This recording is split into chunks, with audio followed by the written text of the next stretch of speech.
करते तुम्हाला स्वतः तुम्ही ओळखणार नाही. असं थोडी नाही. सुरुवातीपासून सांग कसं सांग. हा, तो सुरुवातीपासून काय काय तुम्ही केलं, लग्न कसं झालं तुमचं, शॉर्ट मध्ये एकदम. अच्छा अच्छा. हा, तुम्ही कुठल्या आहात, मी कुठून आहात? जालना जिल्ह्यातली आहे हम्म. आणि माझा जन्म जालना जिल्ह्यात झाला. 1978 ला जो दुष्काळ पडला तेव्हा आमचं कुटुंब विस्थापित होऊन नाशिकला स्थायिक इकडे झालं. आरामात बसून बोला या. आणि तुमचं नाव पण बोला स्टार्टिंगला या. चॉकलेट खूप आईला कमी देतो. बोला. माझं नाव छाया श्रीमंत साळवे. नमस्ते. माझा जन्म जालना जिल्ह्यात झालेला आहे, बोरगाव गावी. आणि त्याच्या डोक्याला हात लावून 1978चा बघतो, दुष्काळ टोपी पडला तेव्हा आमचं कुटुंब विस्थापित होऊन नाशिकला स्थायिक अच्छा, झालं. हो. माझं लग्न 10वी झालं, 16व्या वर्षी झालं होतं. त्यानंतर पटापट मुलं झाली. हो. किती मुलं आहे तुम्हाला? मला एक मुलगा आणि एक मुलगी आहे. अच्छा. थेरपी देतो. दोघं इंजिनियर आहेत.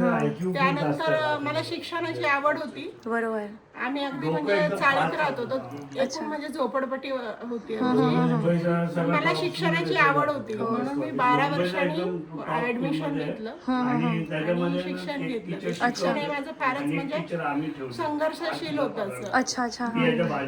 मी जेव्हा कॉलेजला जात होते तेव्हा तिकडे छान वाटायचं मला. पण मी माझ्या घरून पप्पा एक मिनिट हळू बोला ना. हा.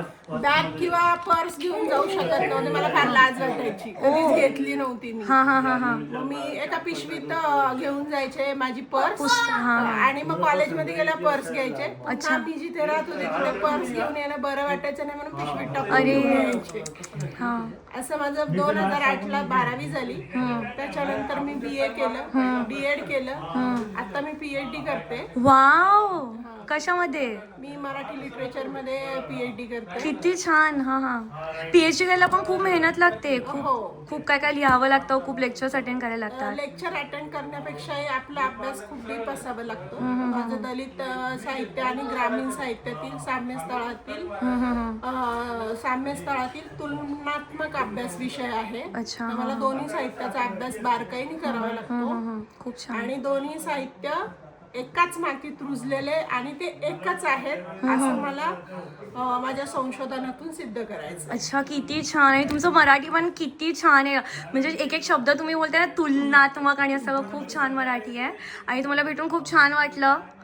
आणि तुम्ही एक इन्स्पिरेशन आहात आजच्या काळातल्या मुलींसाठी, की असं करायला हवं, की संघर्ष करायला हवा, घरी बसून काय नाही होत, की मेहनत करायला हवी आणि पुढे जायला हवं आयुष्यात मुलींनी. तर खूप छान, तुम्हाला भेटून खूप छान वाटलं. थँक्यू. थँक्यू. बाय.